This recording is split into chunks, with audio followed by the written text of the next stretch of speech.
Okay, I'm going to get started. I know people are still coming into the room, but I wanted to welcome you to our WonderChat.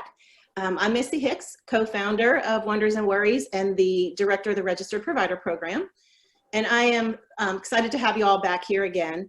I know we did that 6-session series weekly, and I have to say I miss seeing y'all over these last couple weeks while we took our little break. But I'm so glad to be back, and I'm glad you could join us. I hope it finds each of you well. I know it's been crazy, topsy-turvy times and lots of pivoting, and that's what we're going to talk a lot about today is how do you pivot from what you normally do to how do you do things now. And I feel like for the foreseeable future, at least, we'll be having to do these kind of pivots frequently.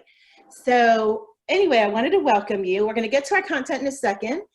Let me just, as usual, give you my housekeeping tips. We will use the QA feature today. I'll monitor that and moderate it, throwing in the questions to our panelists as appropriate, and maybe we'll save some till the end. So I'll monitor the Q&A. We don't use the chat on the webinars. And then the recorded webinar and any resource materials will be uploaded to our website in the For Professionals section by the weekend usually. And then if you want to have your PDU, we're going to talk about that in just a second. Well, maybe I'll just click to it. So the evaluations, at the end, as we typically have done, I have a QR code on the slide. If you scan the QR code, it'll take you right to the evaluation. We appreciate any feedback, as hopefully you know over those last 6 sessions, we really use that to formulate how we're moving forward. The way we're moving forward with WonderChats is we plan to do one monthly. You know, we're still really committed to providing content to our fellow colleagues, and then we're pivoting a little bit for the PDU process. But we want this content to be available for everyone. So the evaluation isn't required, but we really would appreciate it. So you can use the QR code for that, or you will get an auto email tomorrow from the platform, the webinar platform, that will also have a link to the evaluation. You only need to do one, and we really appreciate that. The PDU process has changed for the series going forward. As always, it is totally no charge to listen to the webinars. We want the content out there. We want y'all to hear what's relevant to you, and it's just hear from other colleagues. So that is always going to be free, the content. If you would like to have a PDU for this, we will have now a nominal fee to sort of help offset some of our costs for this. So you can listen to the webinar. If you decide you want a PDU, you can go onto our website in that same For Professionals spot, and then click on Register for PDUs Now, and then you can purchase a post-assessment for whichever webinar you'd like, and then take that test, and that will send you your evaluation. Your certificate of completion. So that process is a little bit different. If anyone has questions about that, please feel free to just email me directly, and we'll work through that together. So I want to get to the content for y'all because I'm so excited about today. We are going to be talking about virtual groups. I know I've said this, I just need to see people. I just want to be around people. And we know we can't right now.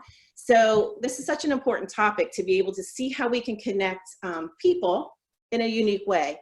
So we're going to be talking about virtual support groups, and we have Crystal Wilkins and Cindy Fitzpatrick, both from Wonders and Worries. I think if you've been on a WonderChat before, you've probably seen one of them. And they'll be talking about support groups. So they're going to cover that part. And then we also have, I'm excited that we have Denise Newberg and Edith Tomasetti from Camp Sunshine. They are literally, y'all, straight off of finishing 2 weeks of virtual camp, like less than an hour ago. So I'm so appreciative of them to be here, to work on this for us and give us really firsthand knowledge. Camp Sunshine is a remarkable program out of Atlanta and has done, everything they do is just top notch, and this virtual camp was no different. So I'm excited for you to hear about that and how they pivoted and had to sort of make some last minute changes to deliver camp virtually. So sit back, hope you learned a lot of interesting things today, and I am going to turn it to Crystal. Thanks, Missy, and thank you guys for tuning in. We're excited to share with you just kind of how our groups have been going, what we're learning, what we found success in, and what continues to challenge us as we do figure out how to pivot. But I wanted to start first by just talking about our rationale for doing virtual group support. Because when we first initially found out about COVID and started supporting families, we made the decision to just do individual support initially. And part of that decision making was we hoped that COVID wouldn't last very long, and we hoped that it would maybe just be a cancellation of one group. But then it continued extending, and so we needed to reevaluate because the group process is a big part of our programming. And so that was one part of that.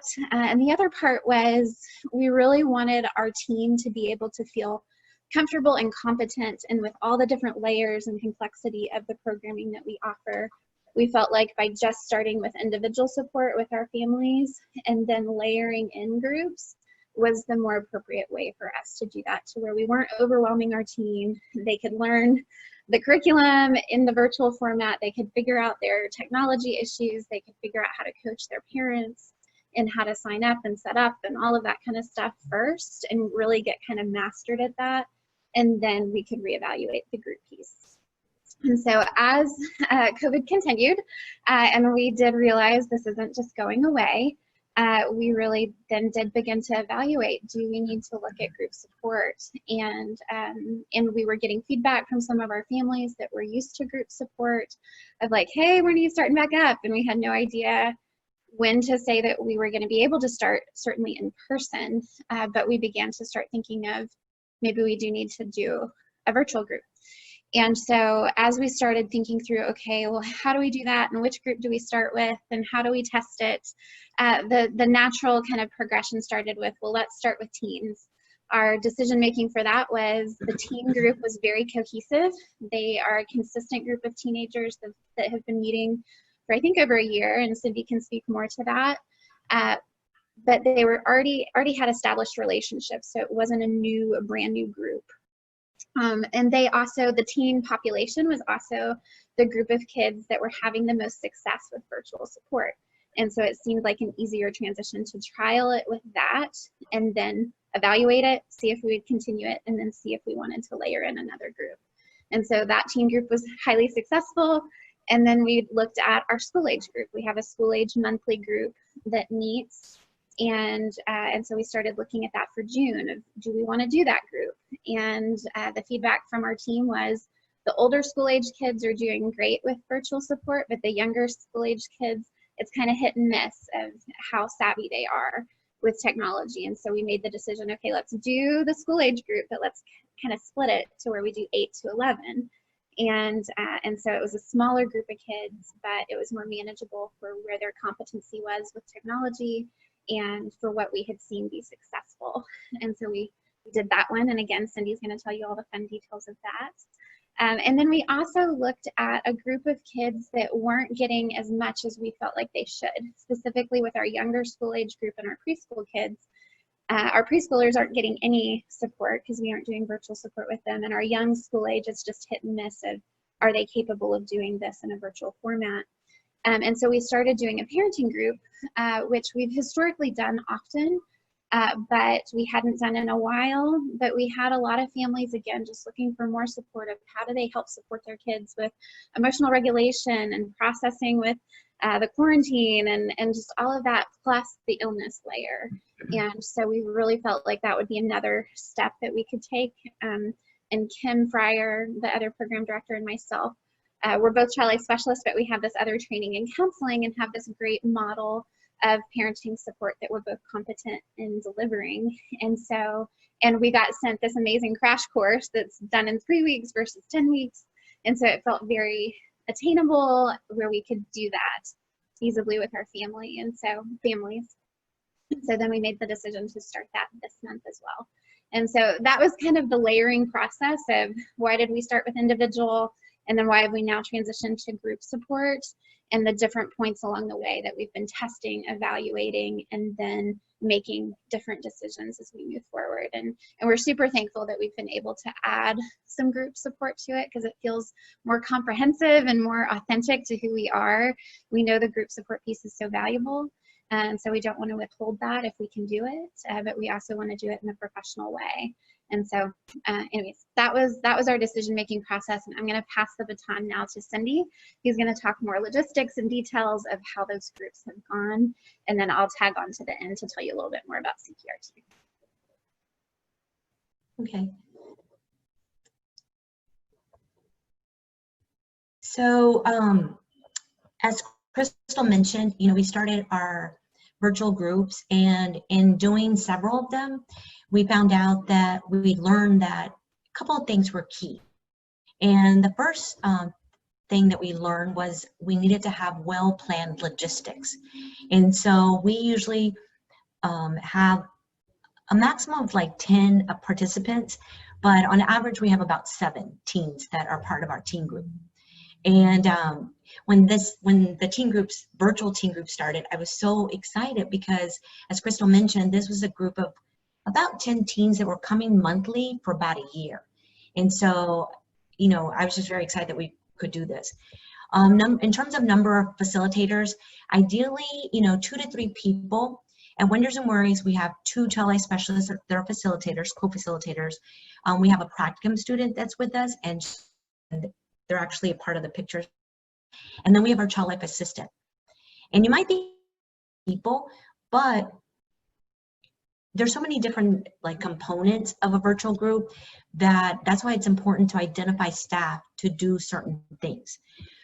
So for example, listed, identify who's going to facilitate each activity and game, identify someone to keep score if your game has, which actually adds another component of fun, especially with the teens because they're a little more competitive.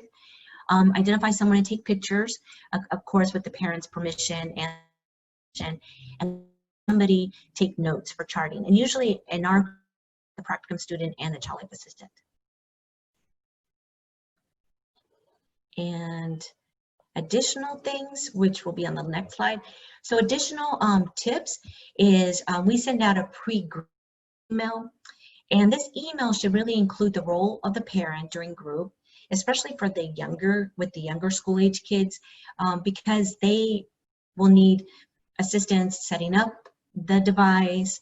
They may need technical support during the group, but also you want to recommend that, maybe the parent read a book during that time, or they can use another device to do some work, but to be present in that room in case the child needs assistance. The other thing is that talk about in that email, include minimizing distractors. For example, finding a quiet space to do the virtual group, make sure the TV's off, make sure there's no video gaming going on, because we actually had one of our school age kids at the end of a group started playing a video game in addition to participating in the virtual group. So just make sure there's no video games on. The other thing is in that email, guys, that the child will need or teen will need paper, markers, Play-Doh, and also encourage them they can bring a snack or a drink. The other thing is with the staff, identify the more outgoing facilitator. Like for example, I was the host group, but the other co-facilitator is very extremely outgoing, and she's been there longer at Wonders and Worries, and so I invited her to do the welcome and start introductions because more of the teens knew her. And this will help set up a more interactive and fun tone for the group. And also in this introduction time, briefly share how the group will look. That there's going to be a couple of games. Let them know if they need to start out unmuted, or is it okay for everybody just to talk at the same time. Give them some tips on how they need to navigate or what they need to do during the group. And then again, encourage everybody to grab a snack and a drink. During our groups, we usually schedule or plan 2 games, 2 really fun games, and 1 main therapy, which I'm going to go into more details next. Okay, so our schedule usually looks about the same. We start out with the welcome, tips for participating, and then we do the introductions. In the introductions, we also invite everybody to share their favorite summer snack. Or recently with our school age group, we had one of the co-facilitators start out showing her kitten that she fosters. And it just do something that will help everybody kind of relax when they start joining in, and it gives the group that have already joined in something to talk about and help them relax, and then start into the next activity. And usually we schedule a fun game or an icebreaker. We do the main therapeutic activity, then we do a second game, and then we'll mention any kind of announcements, upcoming events, or maybe ideas for the next group. Make sure to allocate enough time for each activity. That way it'll keep everybody, all the facilitators especially, on schedule. And then just make sure that all your facilitators are very enthusiastic, they're smiling, and that they're having fun with the activities and games. And in our groups, we have the staff also be involved with the activities and games. And then allow the participants to participate, not just verbally, but via chat, writing on paper or on the whiteboard, and with hand signs. So for example, if they're just not as talkative, then say, okay, give me a thumbs up or thumbs down, or have them keep score with their fingers. You know, that's what we mean by hand signs. The second thing that's key for successful groups is having fun, age-appropriate, engaging, and goal-oriented activities. And so I'm going to mention 4. The first one is called What's in Your Phone? It's a getting to know you game. It's actually modified. I found it in a like bridal shower party activities, and apparently it's like what's in your purse, but we changed it up for teens. What's in your phone? The teens loved this activity. Obviously everybody had their phone right next to them, and then you create a list, and we're actually providing this activities, most of these activities later for you guys, but the list will include several things that they look for. So for example, it might be who has the most game apps, who has the most photos, who has the most Instagram followers, who has the most followers on TikTok. And you know, just by asking these questions, again, it's a game, we're keeping score, we provide an e-card as a prize, but it has them talking like somebody had like 3,000 followers on TikTok, and everybody would start laughing like, wow, you know, what do you do? And, you know, and so it gets them engaged and talking and getting to know each other. The other activity that was very successful is called the Exciting Sponge. It's a building rapport game. It's from museumhack.com, and you invite the child or the teen to reach for an object in his or her room, because usually they're in their room, and make it sound as exciting as possible. And then the other participants need to guess. So for example, I used my giant dice, and I had to describe it, and then everybody else had to guess what it was. But what we learned from this activity is that you get to actually really learn something the child or the teens. We did it with the teens. You know, somebody shared like this art project they had done. Another person shared these dolls that she collects. So you get to also learn more about them. Another activity that we have found very successful is called the Moving Forward activity. It's a coping activity from the National Alliance for Grieving Children, and it's included in the picture here. So you invite the kids and the teens to trace their feet, and you know, just by doing that, it creates kind of an element of silliness. Or we tell them, okay, trace your feet, or maybe your flip-flop or your shoe. And then on the left, we invite them to write down things that are causing them to feel stuck or, and on the right foot, we invite them to write down things that will help them feel unstuck or not as stressed. And this activity actually has 3 parts. And we did all 3 parts with the teens. But later I'm going to talk about how we did it with the younger children. Another activity that was very successful with the teens was called the Coping Charades. And we just made it up. You know, again, teens love to play games. And via chat, we privately send a coping word or something that you would do to cope if you're feeling stressed. Like, for example, sports, exercise, music. We would send it privately to each of the teen, and they would have to act it out, or we gave them the option to describe it without using the word. And we got a lot of engagement with that activity too. Okay, now I'm going to share the activities that were very successful for our monthly check-in illness group, which, as Crystal mentioned, we did with the older school age kids, ages 9 to 11. So one of the activities that we did was called a coping scavenger hunt. And it has a list of things that you invite the kids to look for in their home, you know, using home items. But I included 2 here. Find something that makes you laugh when you look at it. And so the kids were sharing, you know, pictures of their families, of their friends. They were sharing their pets. They would take it to where their dog or kitten was. Or they would share, you know, just all kinds of things that would make them laugh. Now, the other thing is that we would end with this question. Find something that helps you feel better when you're feeling stressed. And so, you know, we had kids, again, show us pictures, their pets, books, their playlist, all kinds of different things. A second activity is called a rolling relaxation Play-Doh activity. And this is the picture, and this is the activity that's in the picture. So we invited the kids to do different things with their Play-Doh. Make something you love. So they made you know, faces of their friends. They made little characters that depicted like the parent that was ill. Make something you miss. Again, they were talking about their friends, school. Make a heart and tell us what you hold in your heart. And that's the picture. That's what they made in that picture. Everybody's holding up a Play-Doh heart.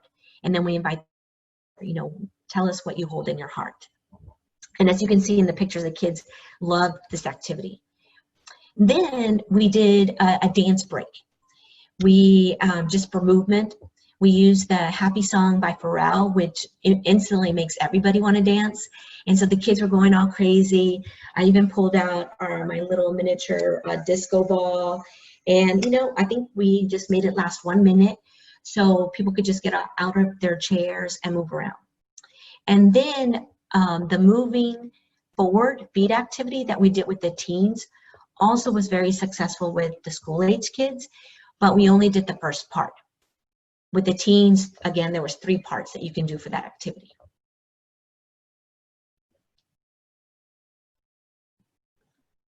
Okay, so let's see. I think there's another slide before this one.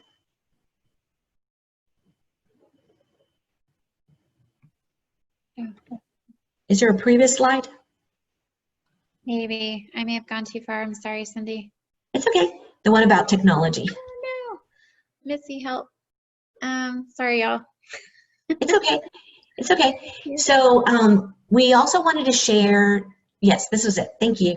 So we also wanted to share challenges or lesson learned from the virtual groups that we've already done. So first of all, make sure the host has good Wi-Fi connection. And because we had a host and then we were right about to start and she said, well, I need to make somebody else the co-host because sometimes my Wi-Fi connection is not that great. So you really want the host to have good Wi-Fi connection. And then have the host double check technology before group. And then if possible, as I mentioned before, assign someone else as a co-host.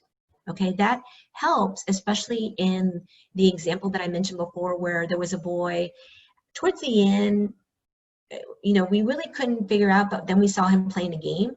We needed to mute him. And so if you have a co-host, then that person can help with the technology. And again, we usually have this child life assistant help with that. And then in terms of audio, encourage the participants to increase their volume. Sometimes, especially with the school age kids, you know, they're not as savvy with the technology. And so you have to just make sure, announce it at the beginning, that make sure that their volume's increased, and also to kind of sit closer to their device. Because sometimes if they're sitting back, it's hard to hear them. And then if within the activities and the games, if you're having trouble hearing someone, then either mute everybody else or invite them to mute themselves. And then with the younger kids, and even sometimes the teens, they may need some assistance navigating the platform, either Zoom or Ring Central or whatever you're using. And then challenges, which will come in the next slide. So as I mentioned before, not all the children and teens will be verbal. So offer different ways for them to participate via the chat, writing paper that they can hold, writing things on paper and for them to hold. Using hand signs, thumbs up, thumbs down, or raising their hands, and then allowing whiteboard access so the participants can use. So in this picture, in that moving forward feed activity, we invited the teens, maybe they didn't want to share what they had written, but we invited them to write it on the whiteboard. So we got a lot more participation this way, especially with our teen group. And then we found getting ready and planning for the virtual groups is that there's a lack of activities for children and teen virtual groups. So you really have to modify maybe perhaps therapeutic activities that you've been using or games that you find. I looked at like party games. I also looked at team building games for virtual meetings. And that'll kind of give you some idea to create something that is more age appropriate for the children and teens. And then find activities where the participants are doing something, like with the Play-Doh or moving around and finding things. You will get them more engaged if they are doing something. And then especially for the younger kids, include times of movement. Don't have them just sitting in their chair the entire time. Okay? And I think next we're going to talk about virtual camps.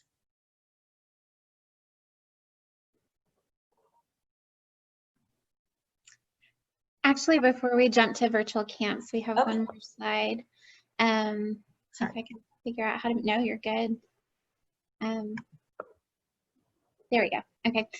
So the CPRT group, I just wanted to mention briefly, is the parent group that I talked about that we did. We just started it this month.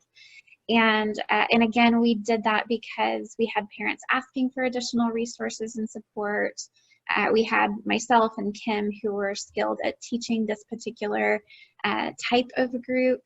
And it was meeting a group of kids that weren't currently being served the way that we would like for them to have been supported. And so logistically, it was jam-packed with all the different core components of what CPRT includes, which is teaching parents how to engage with their children 30 minutes a week in a non-directive play session. So we teach them the tools that they need to grab, the toys that they need to gather, how to set up the play sessions, how to follow their child's lead versus leading their child or teaching their child, and how to set therapeutic limits with their children, how to encourage their children, how to validate feelings, all of those great skills that we incorporate as child life specialists or as mental health professionals. And so it's just a really great course. And I knew when we first started the CPRT crash course, initially when Kim started talking about it, I was like, oh, this is normally taught in 10 weeks. How are we going to ever be able to cover the content in 3? And then with our first group, we only had 3 participants. And more wanted to join later, but I wasn't quite sure how that was going to work with just such a short time frame. But it's really been amazing to see what these parents are able to do. And specifically, I'll share one quick story and then pass the baton to Denise and Edith. There was one particular grandma that we worked with, and she happened to be my client a couple years ago, where I had worked with her granddaughter who had lost her dad to cancer.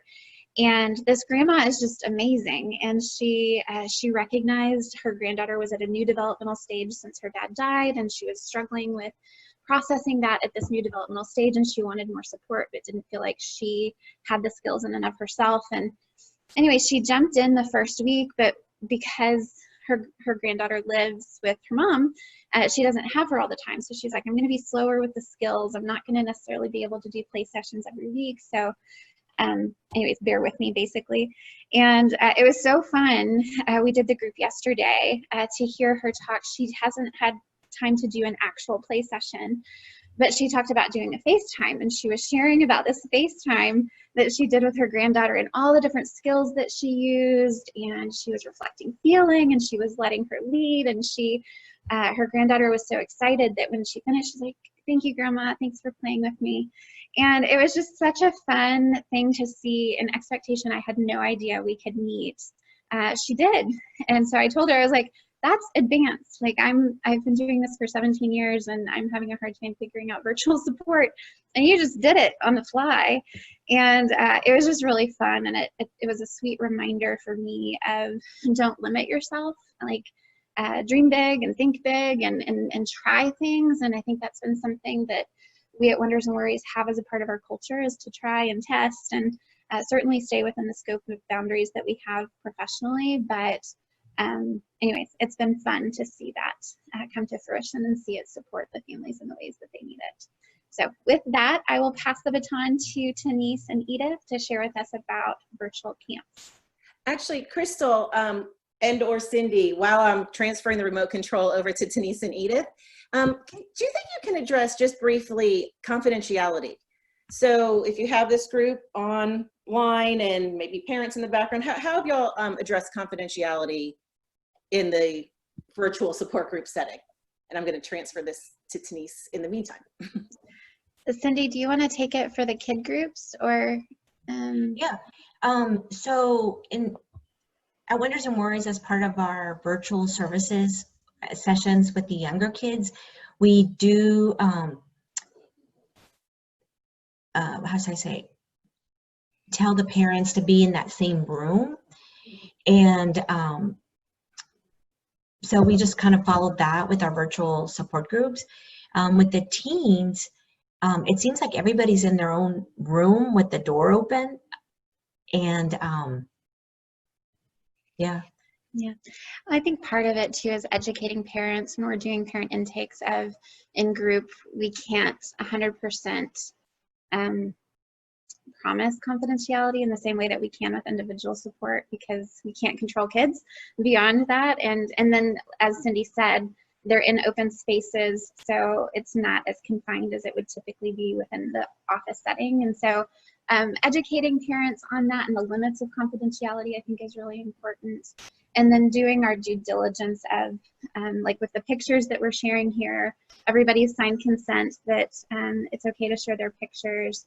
With the parent group that we did, to be able to, since we only had 3 people participate the first time, but then we had 7 the next time, we needed to catch those families up. And so we uploaded the video of the first group, but we did that with a password protected video. And it was only to the parents that were going to be tuning in the next week. And so we were very careful with only doing that. And all the parents that participated knew and signed consent for that. And yeah, and so I hope that addresses the question. Yeah. Well, I just want to add one thing. The other thing is that's why it's important, especially for the teens, to invite them to participate in different ways. So we actually told them that if there was something that they wanted to share, but perhaps they didn't want somebody else to hear in their space or in their room, that they could, write it down via chat, or they could write it down on a piece of paper, and that would be a little more confidential. That's great. Great. Thank you all very much. And thank you for sharing that content. I just want to remind people, if you do have questions, go ahead and type them in as you have them. We'll try to get to them throughout the presentation, or maybe we'll have a few minutes at the end. But I'm going to go ahead and turn it over to Denise and Edith.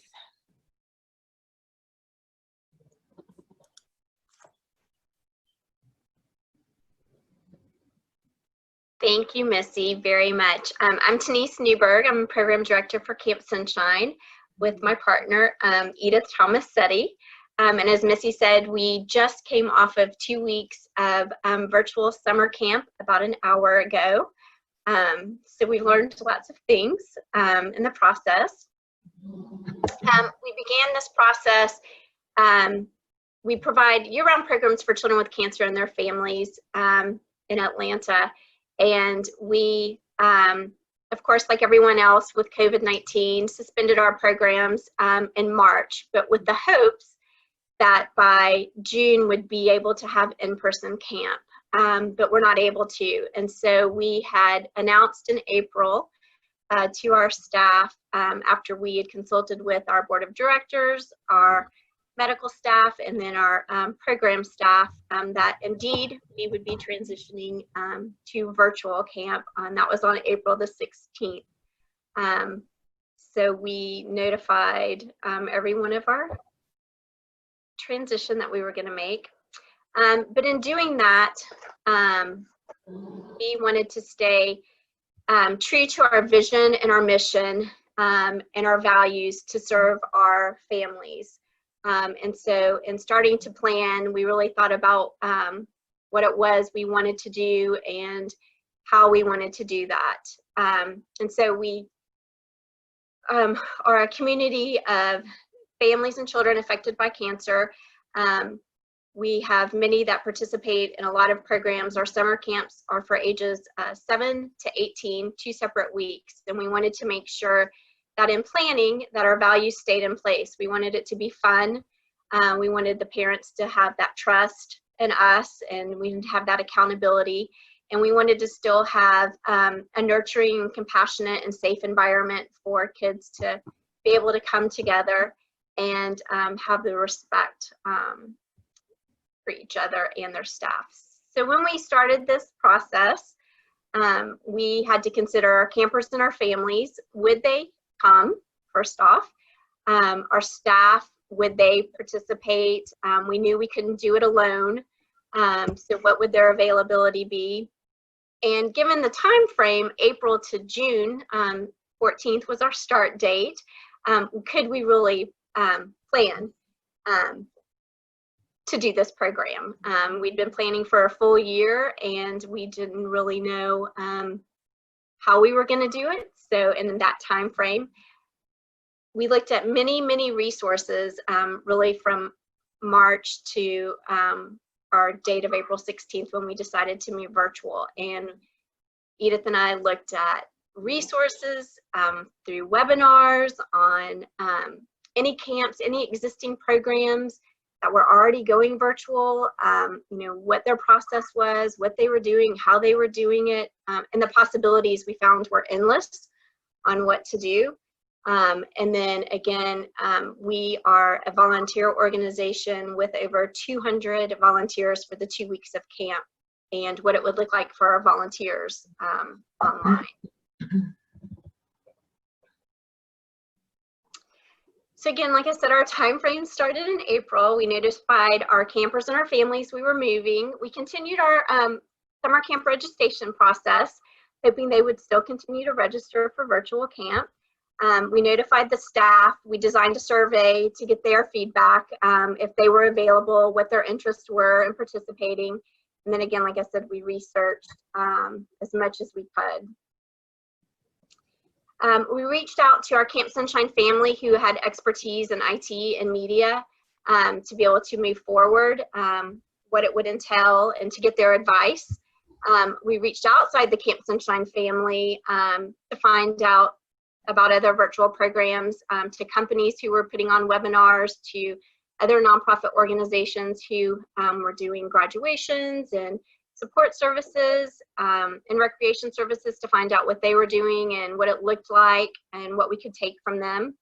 And then we had already planned our staff orientation, and we had an expert, Dr. Chris Thurber, who we turned to once we decided we were moving, to get his expert advice on how we make that pivot to virtual camp and what the training looked like for our staff and how we could adjust our goals and our expectations for Sunshine 2.0.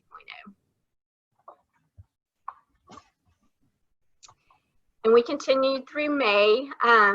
We decided that one of the most important things was to hold to some traditional things that we did at camp. So we felt like sending camp in a box was something that we could do for our kids to give them a piece of camp. So we started ordering some supplies on things that we thought would be important to them, and continued to work with our volunteer staff to coordinate what those supplies might be.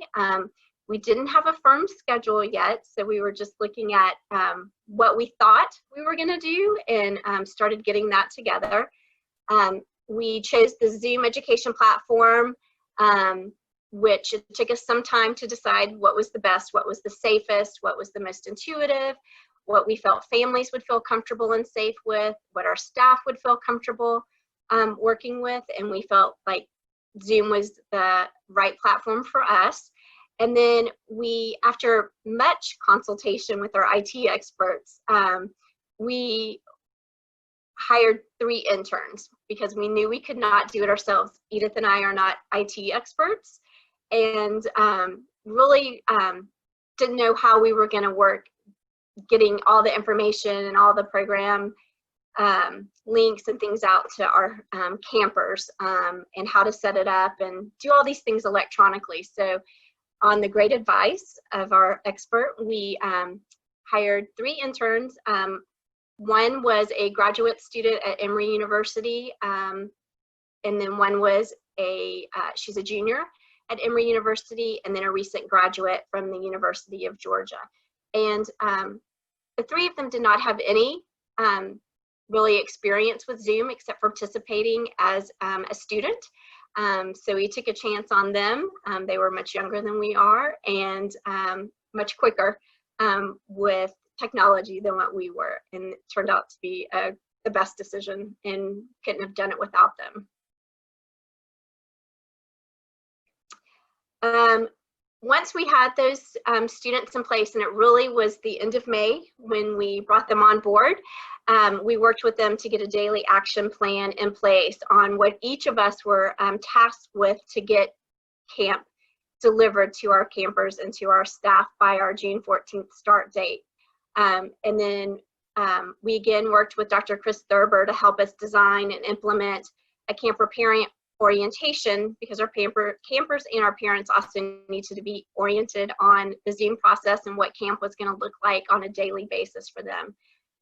We updated our waivers, consent forms, our camper handbook, our staff handbook, and made changes to what virtual camp roles would be and what it would look like. We had to change our staff descriptions to fit the virtual world. And some of those things were, instead of cabin counselors, we had cabin chat counselors, which we'll talk more about that in a moment.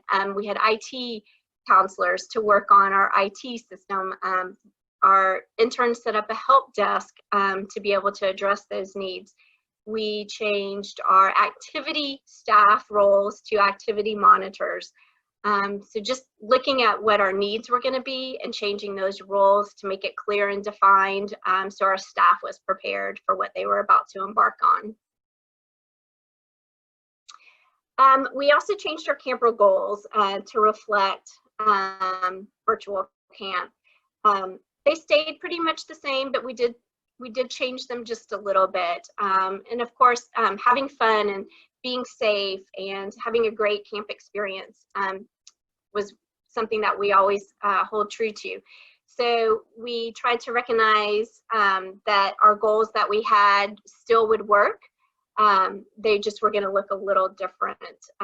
So we continued to work with Dr. Chris Thurber to help us tweak those and to put those into place. And we also worked on what our outcomes would be if we reached those goals. And so our goals were, our outcomes were to acknowledge at least one accomplishment by the end of the week at camp, which this camper here, this photo is her completing an arts and crafts project online. So she completed a creative project and performance during our live recorded activity. Participated in at least one new activity. They all participated in at least one new activity, those that were with us. And we did our cabin chats at night, and we had group games in the evening. So those also led to our team building and our unity. We had campers that were having difficulty online, and other campers jumped in to assist them to help get their IT needs met or assist them in things that were going on that they were watching. So they were showing empathy. And then, of course, our cabin chats, which is something that everyone really wanted to feel connected to the group. They each participated in.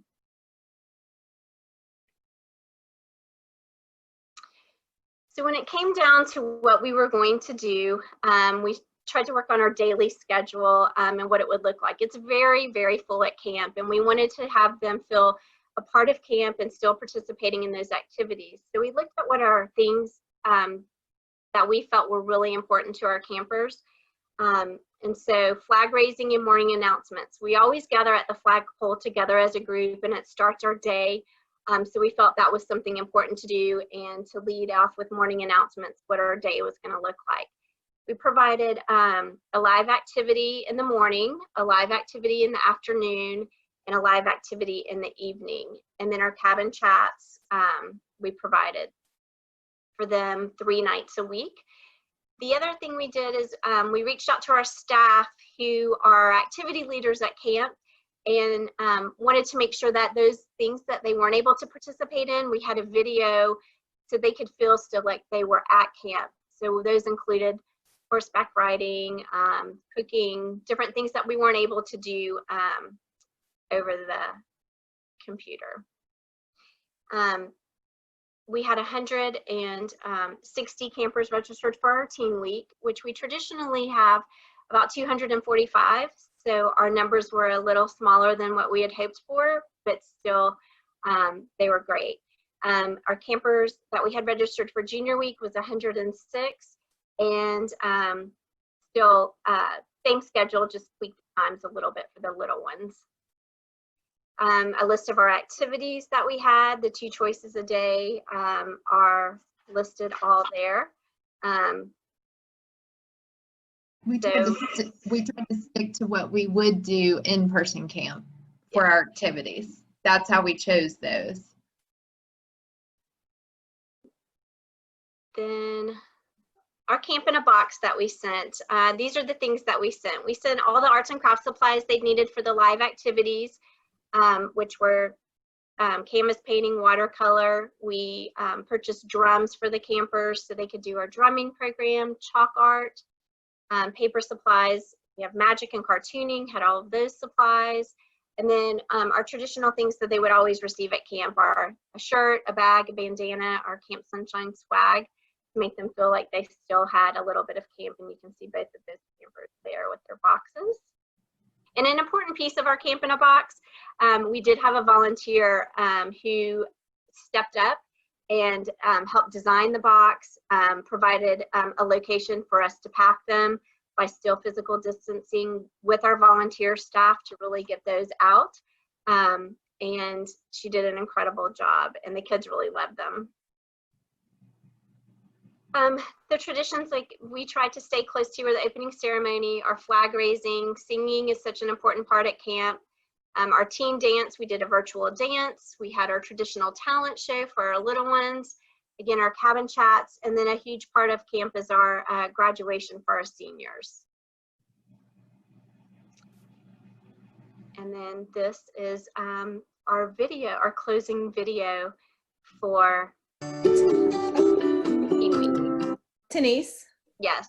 Before we start that video, I wondered if you could talk just a little bit about how the activities rolled out. So like if someone logged on during a live activity, can you tell us all a little bit about that? Sure. So with our IT team, they developed a daily email each day.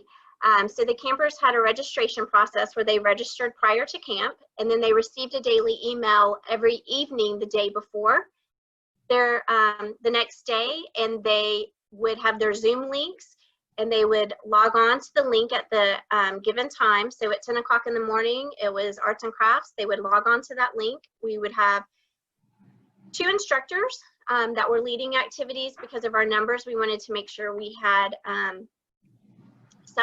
enough people in a group to work efficiently, and felt like some of our numbers were too big to have just 1 instructor. So then they would log on. The instructors would introduce themselves, tell them what they were going to do for the day, and then they would go to breakout rooms Each instructor would give instructions and interact with the kids, and the kids would do their projects while they were talking with them. And then 5 minutes before activity period ends, they would all come back together and share what they had done. So with arts and crafts, they would share their projects. For a drumming activity, they would all come back together and learn their drumming sequence that they learned. For magic, they performed a trick. For yoga, yoga was a little different. They separated into the rooms and came back together, but everybody was very calm and peaceful. And then each activity period, that's how that worked. For our evening programs, everybody logged on together as a group again. And for our trivia night and our unit nights, they broke out into individual groups. For our virtual dance, everyone was together. And for our talent show, we set it up as a webinar. as a webinar, so that it was sort of a sit and get versus everyone being together, so that we could watch through it and do that in an efficient time frame. Hope that answered your question, Edith. If it didn't, Missy, if it didn't, Edith, please. Yeah, no, that was helpful. And Edith, I'm wondering, like, I think we've all have heard like different things about virtual dances and how those have worked, and how like some people at schools have done proms and things like that. And I took a peek at yours, and it seemed very successful. Can you talk about sort of what you did to sort of make that a little more engaging, and maybe how you brought extra people in to help with that piece? Well, yes, we searched out to find DJs that were doing this sort of thing online that had at least in-person experience and then could bring it to the virtual table. And we were lucky enough to find a great company out in California that helped us. They have 2 DJs, and this is what they do in real person, in real life, and then they do it virtually also. And we researched their references. They were great. They were young. They were close to the teenagers' ages. And we had several meetings with them about what we were trying to produce, the community, and get that community feeling like you would at a typical dance.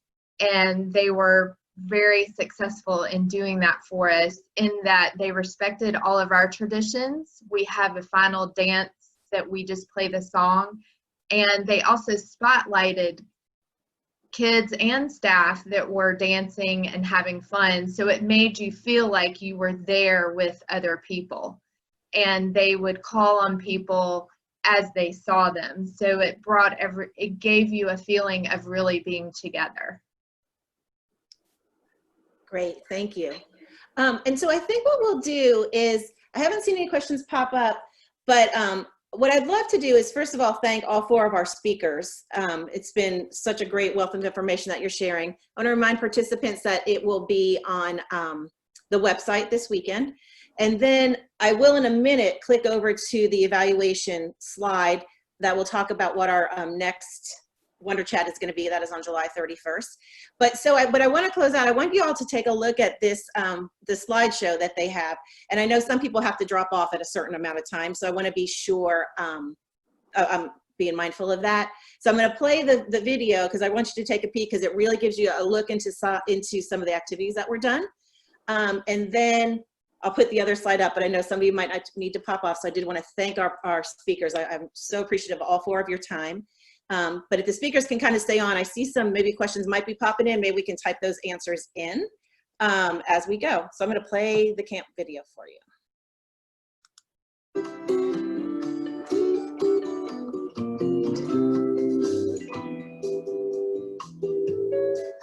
Sunshine 2.0 has begun. Oh, sunshine makes me happy.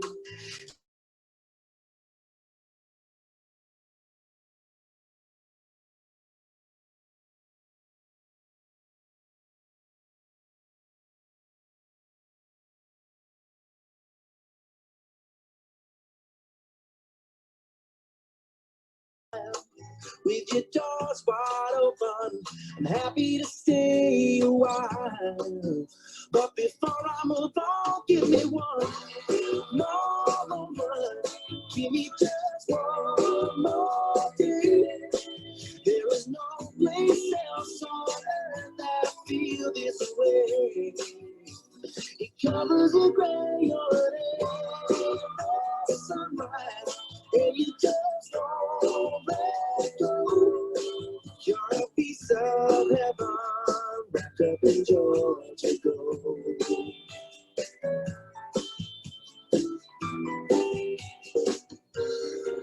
I see the Rio de Janeiro and the southern coast of Spain, and they can never hold a candle to your flame.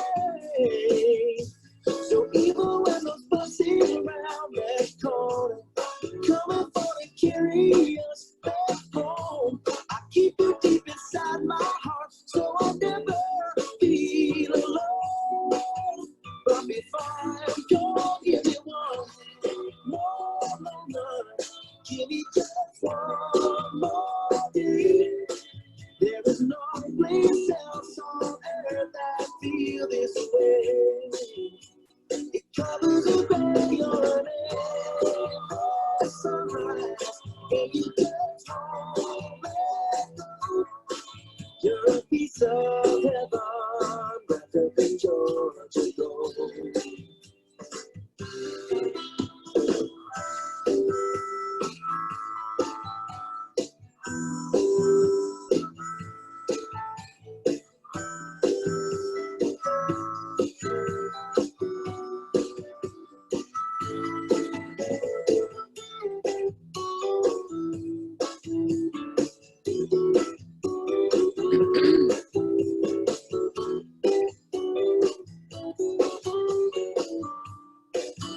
But before I move on, give me one more moment.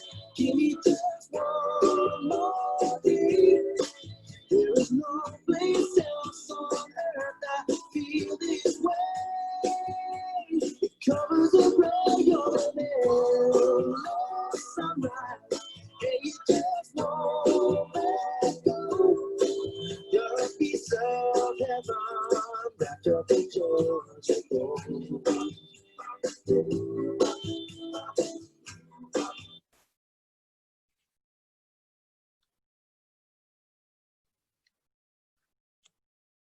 All right, thank you. I am going to click onto this next slide.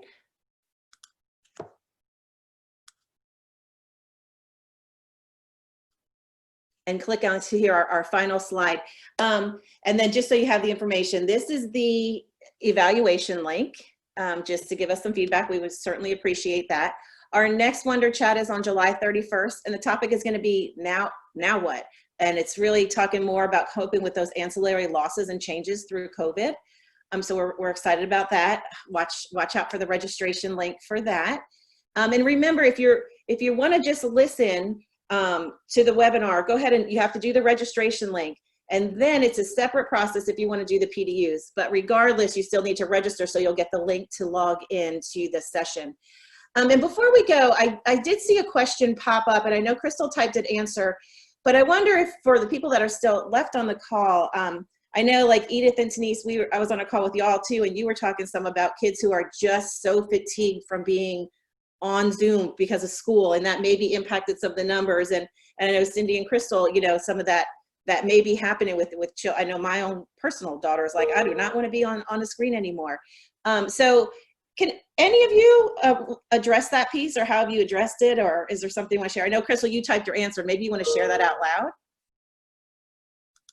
Sure. Well, I think we've definitely seen, first of all, Zoom fatigue is a thing. I think all of our team is experiencing that, as well as the kids. And so just acknowledging that, I think, is really important. I do think that we've had more success since school has been out with those who really were struggling with participation, where they are able to do that now. And we've just seen that with one, when we made decisions about we're extending, like that we're just doing virtual support, we're not going back to the office, then more families who initially said we're going to hold are now participating. And so I think they're figuring it out, or the waiting was too long, or I don't know all the different dynamics for each of the families, but I would imagine that with school being out, that helps. And the kids are looking for something to do because they're bored. And so I think they just have more bandwidth in the summer So I think that's been one thing, but I think validating that and helping parents recognize that they have to prioritize what's essential and how they're going to cope. And so we can provide parenting consultation by phone if the Zoom virtual sessions are too much, and we offer that as an alternative.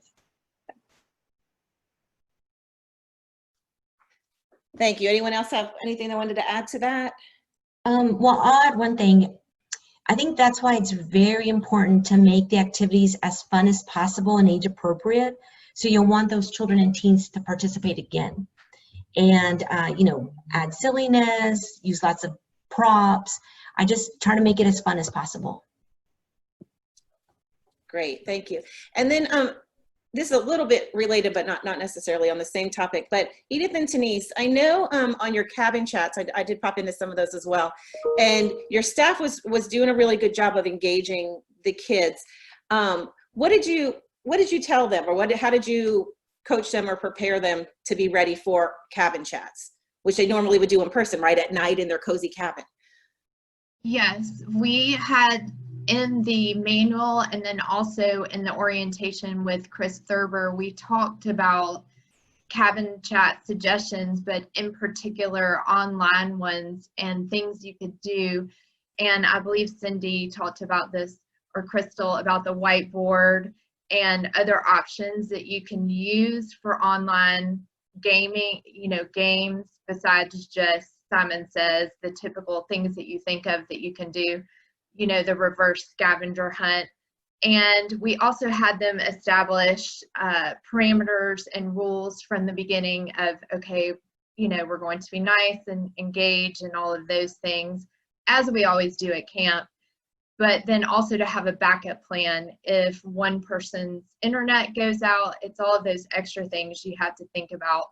And then also we had, of course, psychosocial staff on hand, and they, as Missy said, dropped into the meetings, but they were also available if we saw anything, and the staff knew the appropriate ways to contact us. So they knew they had that support also if they saw any issues.